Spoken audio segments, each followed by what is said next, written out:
Hello, good morning, good afternoon, everyone, and happy Friday. I'm Serap Zel, founder of Uplift.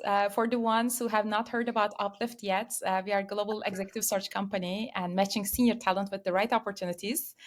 And today we have an interesting topic and exceptional guest speakers. Let me introduce them quickly and let me share my screen and let's go from there. And first of all, can you see my screen, by the way, Rupert, Martino? Yep. All good. Good. So Rupert Brown, he has 25 years of experience as an international HR leader, and he's based in the UK. And during his career, he had 6 international relocations and has lived in different countries, as mentioned here. And also, he has his wife, 2 children, born in Singapore, and a well-traveled dog, which is also interesting note to add. And so he has gained a lot of insights from different cultures, and also is now become a mentor for the ones who's looking for international careers. And Rupert, it's great to have you with us today. Thank you. Great to be here. Love to see you, Serap and Martino. Thank you. And we have Martino. And Martino worked for Maersk for 16 years in different HR roles. And he's based in Portugal. And he has also a very interesting journey as well. He lived and worked in 12 countries. And especially the Maersk, he moved from Denmark to Ghana, Dubai to Portugal. So, but interestingly, he's also he comes from diverse background. He's German Italian as his nationality, and also married a Pakistani woman, and has 3 children born in 3 different countries while he was working in different countries. So that is quite interesting, Martin. I'm looking forward to hearing from you. Thanks for joining us today. Thank you for having me. Great. So actually, Martino, Rupert, and I worked together in the past under Maersk. So we were ex-colleagues, and through that journey, let me introduce my career journey as well. That I lived and worked in also 5 different countries, and I'm Turkish and have also 2 children born in 2 different countries during my career journey, and absolutely loving to explore different cultures. And that's why today's topic is critical for me and also quite interesting, I think, for many of us. And so let me talk a little bit about today's agenda. First of all, we'll be talking about HR leaders' experience, especially as we work and globally, regionally in different locations. And sometimes we're relocating, sometimes we work remotely. And living and working that overseas experience is something interesting, I think, for people. And managing global or regional teams remotely is another aspect in this experience. So we'll be touching to that topic. And repatriation, of course, the assignment is really great, but what happens after the assignment? So that's also quite critical part, and how to manage that successfully. So we'll touch to that. And of course, we'll be publishing everything. I mean, the recording this session and publishing that on YouTube channel as well for the ones who would like to listen later. But I also want to mention that before we jump to the topics, if you have any questions that you want to ask us, please write on the chat box. So I'll be checking that box time to time, and I'll be sending those questions to our speakers. So let's kick off with an insight from the recruitment perspective, especially what we did as Uplift. We analyzed 275 global or regional HR open positions on LinkedIn or other job boards that are published. And we analyze them and look at, okay, what are the required skills or experience that they are looking for from companies' perspective.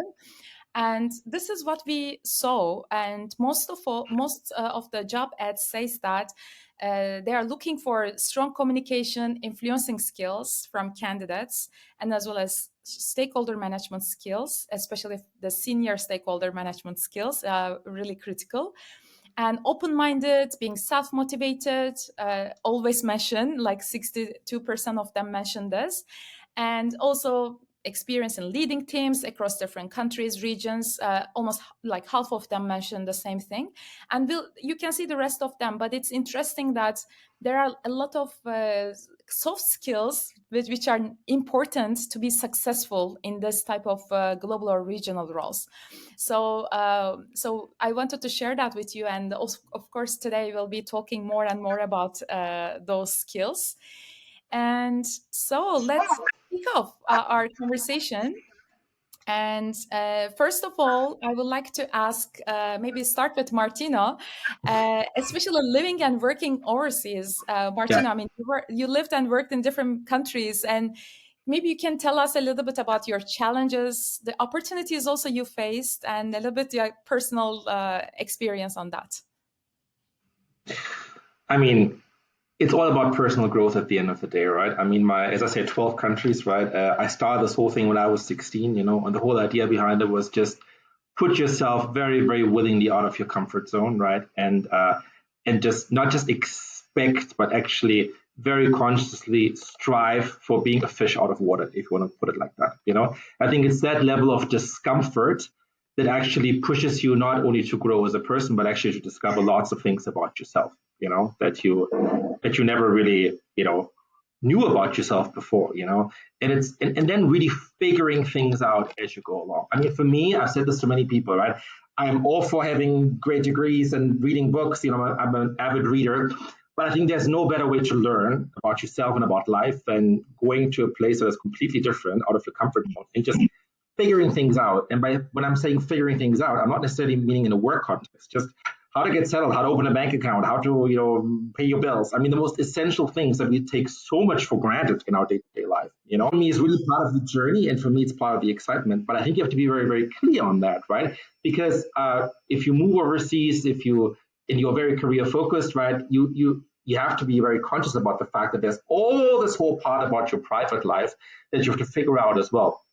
Luxury to just focus on your work in that way, and just everything else is taken care of for you, right? Or everything else is just going to magically fall into place. It doesn't work like that. You have to build up a whole new support network. You have to really, really make things work. And if you've got a family at play, that's all the more. So I think this can be quite scary.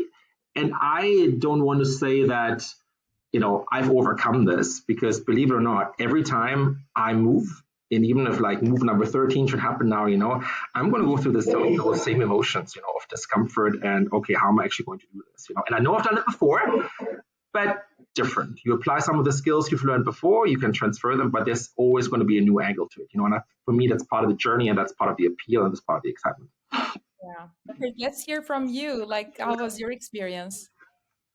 Yeah, I mean, similar to Martino's. I can't believe you're talking about Move 13, Martino. That's just outrageous. Your passion for cardboard boxes is just unparalleled. I mean, I think what I really enjoy about the opportunity to work and live overseas is so stimulating. Even the mundane is new and novel, and you get a lot of personal growth from that. And the chart you showed before, Serap, about what the skills are called out on the job descriptions, you can also flip that around and say, what will I learn professionally by going into a different environment and trying to lead? And I think it does strengthen your leadership communication skills, because you can't fall back on your local technical knowledge. And that's brilliant, because that's a lot of the development that you were looking for, and maybe you were finding it a bit slow to come by that development at home. And the reason why, we often call international assignments as accelerator experiences is exactly that. All of a sudden, you're thrown into a leadership position, and you have to work through others, people who get it. And so there's a big focus on strategic thinking, communication, team building, all those sorts of things. I think my experience is what's really come home for me is the importance of networking and community in the places where you live. So the difference between a successful and an unsuccessful assignment is usually the extent to which you make relationships outside of the workplace, and the extent to which the family settles. And so much of that is just about how quickly making friends, quickly contributing to the community you're in, so that you can, feel comfortable and part of the furniture on a much faster timeline than you normally would. Yeah, exactly. I totally agree on the networking part and the communication. And I also felt like every time that I had overseas assignment, I pushed myself out of my comfort zone, as Martina mentioned, and also, but that helped me to feel more connected people with the people, like understanding what's happening around me and trying to adjust myself, and as well as building strong network is a big advantage having this type of assignment, because you build a different network. I mean, when you are outside of your comfort zone, and but I must also admit that sometimes I felt quite anxious also inside in adjusting the different communication styles, because some of the cultures are so direct in the communication, some of them are very indirect. So you need to find your way how to, communicate, and as well as build trust through that effective communication, right? So did you feel that anxiousness as well inside? Oh yeah, totally. I mean, that's also part of the fun, because you're meeting people you would never ordinarily meet. You're in cultures and environments you didn't even know, frankly, existed until you got there. So a lot of the time, you just have to go in with an open mind, a big smile, and be the best you can be. And that's why I love it. It's just so invigorating. And just to add something to that, right? Because you also have to challenge your own notions, right? Because you do look at the world, you think of yourself very enlightened, but you look at certain regions of the world in a very sort of simplistic way. I mean, Rupert, you and I, we've both been in Singapore, right? And when I was based there, I did a lot of change management in Southeast Asia. And from a European perspective, you think it's all the same, the mentality is all the same. And there are vast differences in terms of mentality, where some of those cultures are much more what you traditionally think is more Asian, in the sense that more indirect, more polite. The Philippines, for example, comes to mind. Vietnam, for example, is very, very different. I mean, those people are very, very direct, and they don't take crap from anyone, right? I mean, I think the Vietnam War, how they persisted is a good indicator for that. So I had to really challenge my own notions and really think, okay, there's such big differences between those countries. Just like we take it for granted that within Europe there's so many differences, So it's the exact same thing, And then you see those nuances, think you've got to be very, very careful, not thinking that, okay, the Asian way, for lack of a better word, is this way, and I can just apply this one size fits all approach. It doesn't work like that. You have to be really, really willing to learn that. Yeah. I remember an experience, Martino, when you and I were both working together. We were opening up a new market, which doesn't happen that often in mature global companies. We were opening up a new market in Myanmar.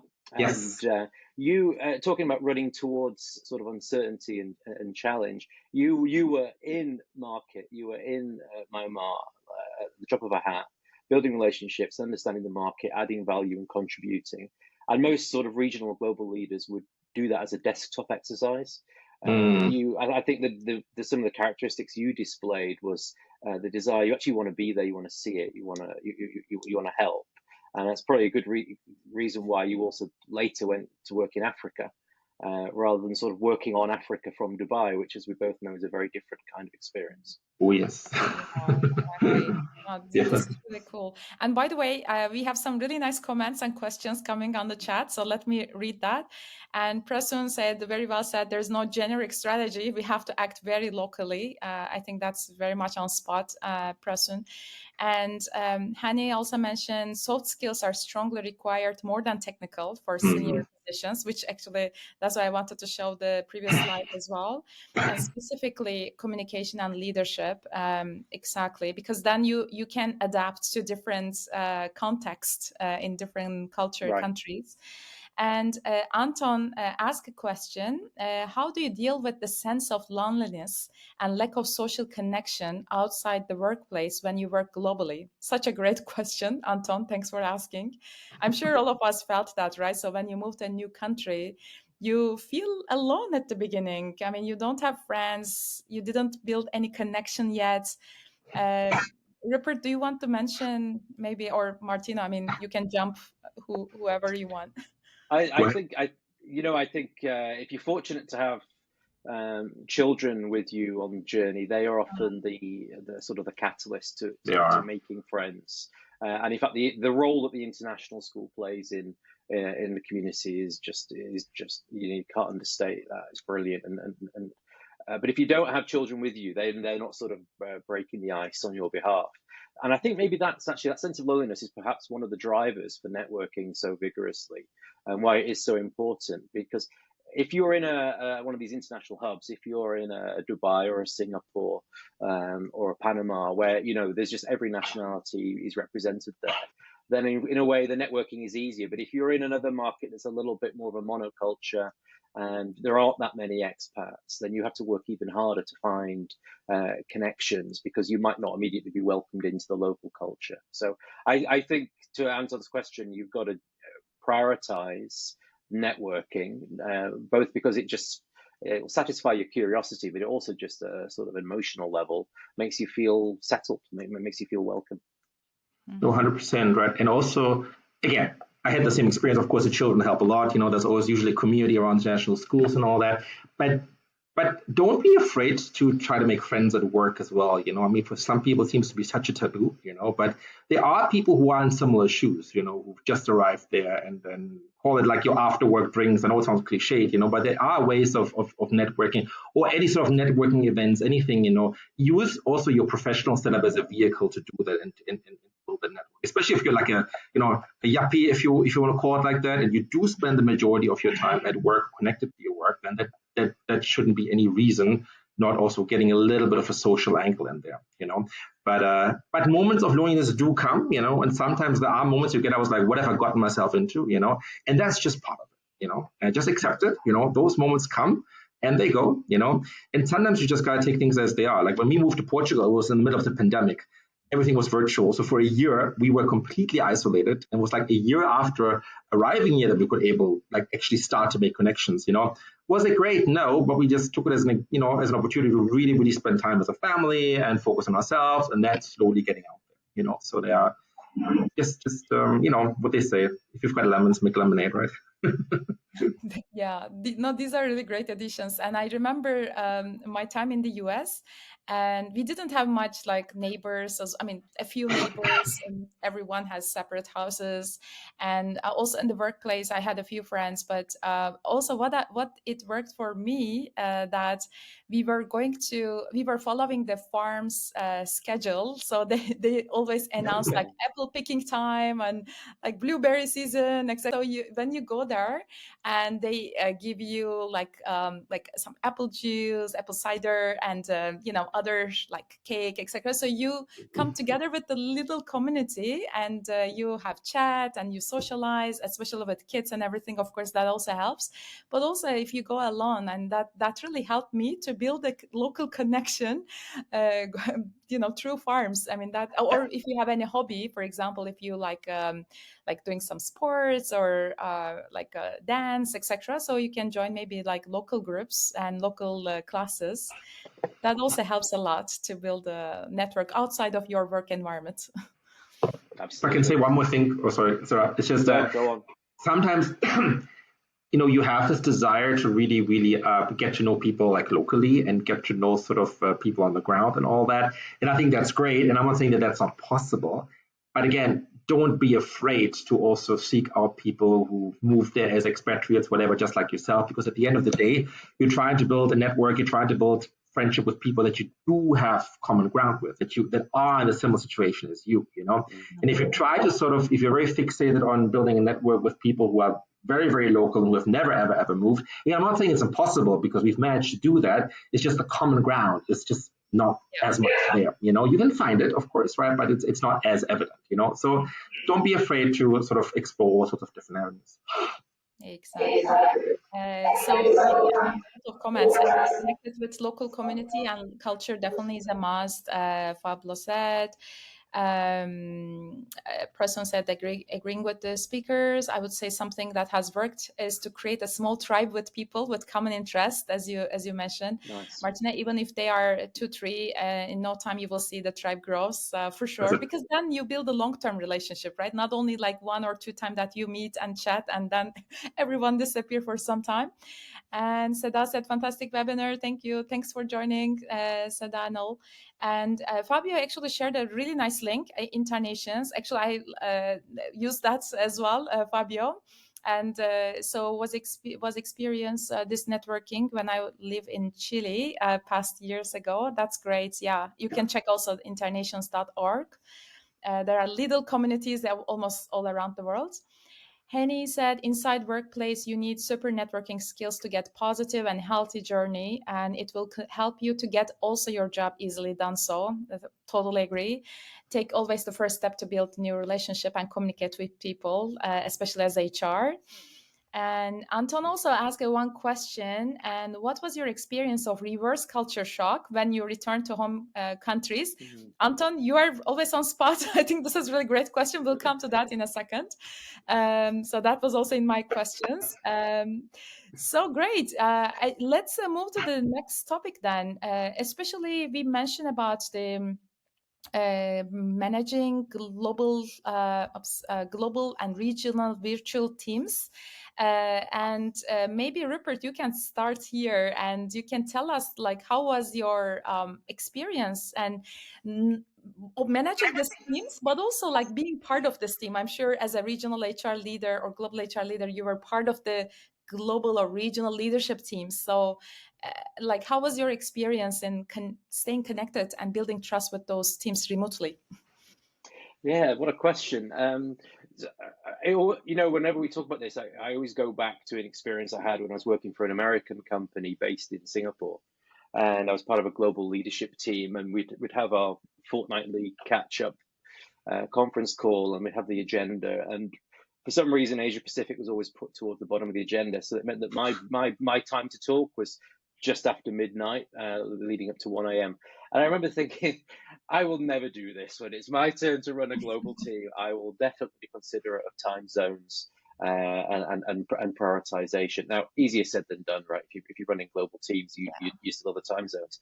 But one thing I was very aware of when I held a global role was being clear on the different types of meeting and being structured for it.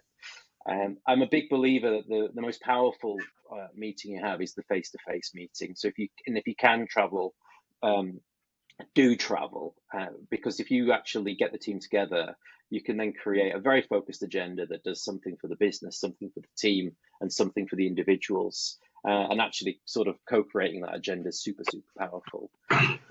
One-on-ones are also very important. I think, the meeting that is the hardest one to get right is the, let's call it the weekly or bi-weekly catch-up, where everybody dials in and either goes through the action register or just as a general update. And that is on everyone's list of the meeting I would rather not attend. So it's a real dilemma. How do you sort of stay connected, get the work done, but not sort of drag everyone through the minutiae on a regular basis? But I think the one-on-one is so important to crack. If you've got good relations with people on an individual level, and in that meeting you're also getting to appreciate people's personal situation, and how can I help you as well as what have you got to tell me? Then yeah, such a powerful think question. yeah, because often when you're a span breaker and you're a problem solver, if your role in the team is in head office versus region versus country, you just have a very different role in the team. So I think being clear on how you can add value is super important. Yeah, exactly. And I also feel that at Uplift as well, we are a fully remote team and we have teams from Europe, Latam, and Middle East. So it is really hard to manage the team without seeing team members. And that's why I think the frequent communication, of course, when we come together face to face, that becomes really a big difference. But frequent communication is also, I think, critical. Like we have WhatsApp groups, we have like chats groups, and that also helps. Not only sharing updates about business, but also like some personal experience, like what you drink right now. Like take the picture and send to others, or if you see something funny about work or others, and just share that as well. Of course, not really spamming everyone's email boxes or like WhatsApp groups, but of course, I mean, you know how the team members can connect, and so regarding that, you share those updates. I think connecting at the personal level is also really critical when we work remotely, especially, right, Martino? And just to add to that, right, you have to be super conscious about that, like, I mean, I've been managing big regional teams for years now, and yeah, you do travel, of course, right? But again, 95 of your interactions will be virtual because you can't be everywhere physically all the time, So you have to be very, very conscious about how you spend the time when you speak to them. And you literally, maybe this sounds silly, you have to budget time for small talk. Literally. Like, what did you do the weekend? Like, how's the weather? This and that. Because when you're physically together in the office, these things happen automatically. You have a coffee together. The water cooler conversations, that kind of stuff. You have lunch together. You don't have to do it so consciously, right? But to build that social capital, you really have to. I mean, I literally said, 5 minute small talk. I literally wrote that down for me, right? Because just to develop that sense of belonging, that sense of trust, that sense of informality, because we're so tempted, time is money, okay, we've got a meeting now, let's go straight to business, not talk about anything. So I think that's a really, really important pitfall. And then I think, especially depends on what kind of company culture you have and all of that, right? You have to also manage expectations quite carefully to your superiors, right? Because depending on how much you're allowed to travel, how much you're allowed to spend time on it, etc. Because there's actually quite a lot of literature now on managing remote teams or virtual teams, because especially after the pandemic, it's becoming more common, So there's quite a few books which are quite interesting, and all of them will tell you, if you manage your team virtually, getting together twice per year physically, it's not a nice to have. It's essential to have that sort of, that connection. And if you choose not to do that, or if you're forced to cancel that for budgetary reasons or whatever, I was in the situation myself, that's a decision, that's fine. But you have to very carefully manage the expectations with your superiors. This is going to have implications. It's a decision, it's fine, but every decision has consequences. And there's a tendency to think, technology allows us to do everything, allows us to do lots of things, but not everything, So it's a very, very, very sort of careful balancing act. Yeah. Nice investment on team's engagement. And I see also on the chat, like, regular and consistent one-to-ones are absolutely crucial for managing the team remotely. Anton said, and Fabio, navigate deeply on the ground to leave max to the local cultures. As Rupert said, if you travel to meet in person, do this. Definitely, that's going to be a big difference, right? Every day, this is a plus to myself as a person and professional. An essential minimum a year, two times in a year in-person meeting definitely is a really nice addition.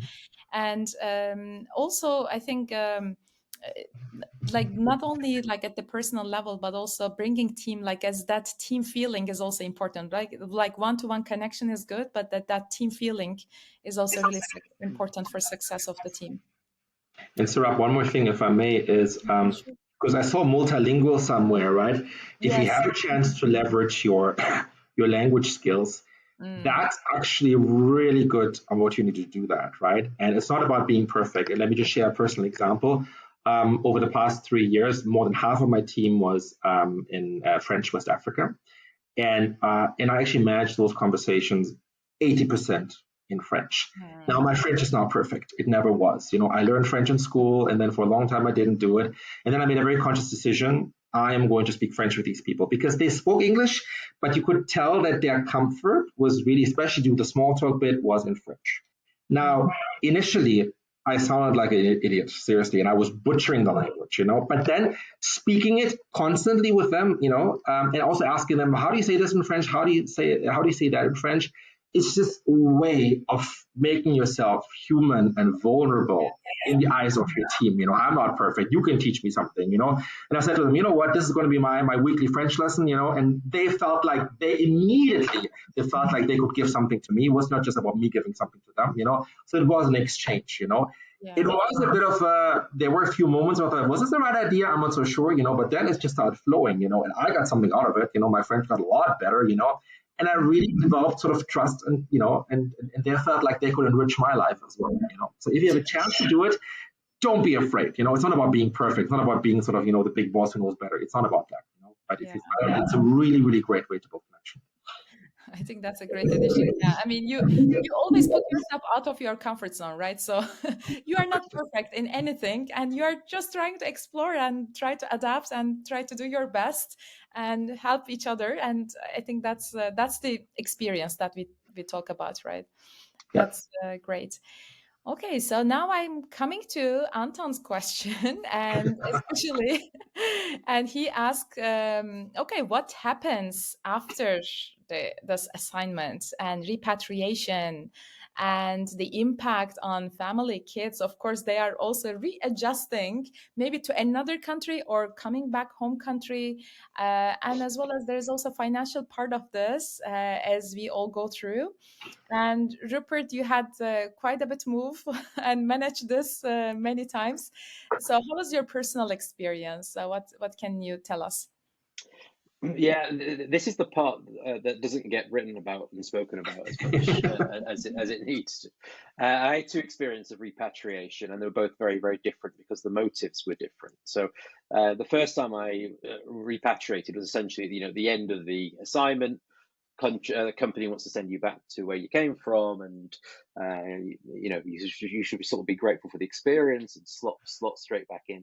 And I remember picking up the bags from the carousel at Heathrow Airport, thinking, this is just not right. I just don't want to be here. It was the motives were all wrong. It was almost like someone was saying the party is over. Here you go. But I took the repatriation counselling advice that they were offering through the relocation company, and I remember distinctly she said one piece of advice: people don't want to hear about your experiences overseas. And it's like, whoa, okay. I mean, that hurts, that hits hard. In some respects, she was absolutely right. And I say you should talk from experience, not talk about your experience. Otherwise, you're the guy that hasn't moved on. You're always talking about where you used to live and so on. So there is good advice there. The second time we repatriated, and this was now 4 years ago, so I've got some perspective on it. The motives were different because we wanted, as a family, to come back in the middle of the pandemic, like a lot of people had that realization. And I think what's, in hindsight, what you realize is a lot of the skills that you developed overseas, quickly settling in, building relationships, activating community, and so on, they're really important to help you settle back in. But what you got to remember is the timeline for making an impact and building relationships is so much slower when you're back in your home environment, because a lot of people haven't moved away. They're talking to the same people they went to school with. They're not recruiting friends. You're recruiting friends. They're not recruiting friends. So you've got to be super patient with it. And I guess a lot of the things that are right for settling overseas are right for settling when you return. There are some things that make it harder, and one is whether or not you have a clear sense of home to start with. So we left fairly early in our careers, pre-children, and returned with teenagers. And we didn't have that, if you like, vision of, oh yeah, that's the village we're going to return to. That's the school the kids are going to go to. We didn't have any of that concept, because when we left, we were, just young professionals wanting to see the world. And that, I think anything that involves the kids being comfortable is what disorientates you the most. And there's no, you can never do enough sort of planning and research and prep to make sure that you get the kids settled in school. Then you can find a place to live, then you can find a job. It's that's the sequence of getting it right, in my opinion. Yeah. And something that you just said, Rupert, resonates a lot with me. It's just this sense of home. Like, what is home actually, right? Because there are more and more families in the world, right, where repatriation is just not a straightforward option, right? Because if you look at us as a family, where is home? Because we are 5 people. We are all born in different countries, and we've got a very, very different sense of home. So if we choose one of our passport countries, we have a few of those, right? Mind you, none of us have never really, the kids have never ever lived in any of their passport countries, and I've never worked a day of my life in any of my passport countries, So is moving there and not an option? No, but actually, to be very honest and to be vulnerable, the thought of moving to one of my passport countries terrifies me more than anything else, because if I move to Ghana, I'm a fish out of water. I'm expected to be, but there I'm expected to just fit in, and I know that I won't, and then there's the family, how are they going to cope with it and all of that. So I think there's just more and more families where just going home is just not a straightforward option, so you really have to think very, very carefully about where would that even be, and does it mean so in a way it would just be another place that you move to, right, for the majority of your family members, and this is like aware of.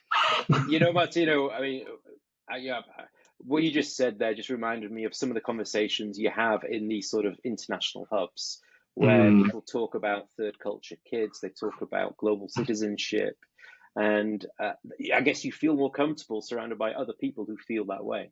Yes. And that's probably why the life on the road or the life in the hub feels like home. It does. And from a career perspective as well, I mean, I came across one of the senior executives who is currently based in Barcelona. And I was introduced to him through my network, and he was looking for the next stage in his career. I said, yeah, let's meet. And so he told me his career story, and he moved 6 different countries in the last 20 years. In the same company, by the way. It was a big FMCG company. And he moved from, like Asia to Africa and Middle East, and now in Europe. And and his kids also, like yours, Martina, was born in different countries. But now the company went through a transformation, and they cut his position. And he was actually thinking, okay, what would be my next step? And when I asked this question, he asked the question back to me, what should be my next step? Because I was asking, okay, which locations? Any location, he said, or what type of positions? I mean, he always managed the whole country or region, etc. So it was very interesting to come to that point in your career and really not clear what you want as next step. Of course, great experience, of course, but at the same time, of course, the impact on family, etc. I mean, there's a big portion that you need to manage internally, although you had great experience in career. So that also happens a lot. And also with my kids too. I mean, one of my kids actually, he had issue when we were back in home country, and he in the school his accent was not really clear at the beginning, and the younger kids are so hard on them. I mean, they joke immediately, they have fun, etc. So actually he stopped talking for the first 3 months in his school, and he didn't speak anyone. I mean, he was just pointing things, saying yes or no, that's it. And of course we went to like psychologists and went to therapies, etc. And he was so shy after people having fun with him, I mean the kids. And so this type of things probably are not seen from like company perspectives or like career perspective, etc. And the people don't see this type of things, but internally you have to manage many emotions and things like that in the family. That's that's a part of the journey as well. Like if everything goes well, probably that would be so boring. You need to also have some challenges, like problems that you need to manage, right? But Serap, that's a good point, right? I mean, you can't plan for everything, right? I mean, you can't embark on a journey like that and expecting just everything to be covered, everything. That's not going to happen, And I think that's also the kind of mindset that you need to have when you go out. Look, it's not going to be perfect, and it's going to be a little bit messy, That is part of it as well, But having said that, every company is different on this journey in terms of how seriously they take it. But I still see a number of companies that do underestimate what it means to send somebody out. When it comes to things like intercultural training, if you want to put it like that, or spousal support, they really think that's just nonsense, and a waste of money, and you just focus on the hardcore stuff kind of thing. So intercultural, I mean, I can tell you, I've seen careers being ruined because this was not taken into consideration, where somebody was chosen and sent out just because they were technically competent, but the communication was just not okay within this cultural context. It ended in disaster. Like losing customers and you name it, because nobody prepared them. Look, you have to talk to people differently. Something as simple as that. And then I've seen assignments fail because the wife or the family was so unhappy that it just didn't work. And you can't just say that, you're just going to be thriving at work and you go home and it's an absolute pity show, So I think, again, you can't plan for all of it. And you can't say the company has to take care of all of it because that's not going to happen, Yeah. But I think there needs to be a minimum and there needs to be a very, very honest conversation. And I'm not sure how often those conversations take place in terms of, yes, there is support that we can give you, but you need to have the right mindset. You can't just be a smooth ride. Yeah. Great. So I'm checking the chat box again. So culture is the biggest challenge in addition to background and use technology. Say, Hani, the most important opportunity is learning and exchange experience and knowledge. Is all about how flexible you are. Preston also mentioned about one-to-one meeting, the importance of that. And also in the informal talks, just to hear other person outside work is remarkable. It's wonderful meeting starter, he said, regarding the previous topic that we were talking. But we come to the end of our webinar. I can't believe how time passed. And Rupert, Martina, thanks a lot. Do you want to add anything else before we close? I would just add one thing. Sure. Sarah, thank you so much for pulling this together. I mean, to Martina's point earlier, I actually think there's less and less of this support coming internally in organizations and much more of an expectation that the individual figure it out for themselves. So in many ways, sort of, getting this expertise and advice available to people informally is super, super important. So well done, Sarah. Thank you for putting this together. Thanks. And on that note, if anybody wants to chat about it, I'm sure Rupert will be available. I will be available. So please reach out. We don't have the answers for everything. We can share our experiences and all that. But again, and I think that's really, really important, right? There is no manual, right? There are some experiences that have worked, some tips and tricks to keep in mind, right? But at the end of the day, you kind of write your own story when you do it, and that's just part of it. Yeah, and especially, I mean, I feel lucky to be part of this journey actually with you guys too. So we come across, our roads came across, and we met through different assignments. So I think that's the beauty of this experience and having these connections.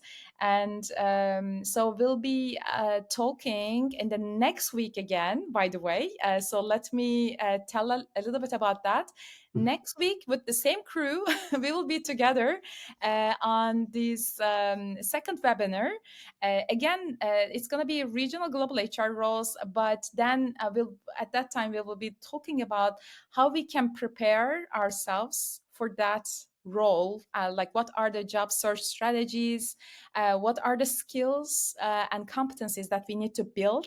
And of course, we need to self-promote a little bit, maybe like our personal branding. So we'll be touching to that, or getting internal support if you will be relocating to another country, taking another job within your company. So what will be the strategy for that? So we'll be sharing some practical tips how you can do this successfully. And so if you like to listen, join us next Friday. It's on our LinkedIn channel too. So you can go from there and register. And thanks a lot for all the nice comments on the chat box. And thanks, Rupert, Martina, for this insightful session. It's always nice to see you, friends, again. I feel like we had a morning coffee session together. Thank you. And thanks to all of our participants for their active engagement and great questions. And please ask these questions in the next one too. We are looking forward to our next session on Friday next week. Thank you. Take care of yourself. Thank you. Have a good weekend. Have a good weekend too.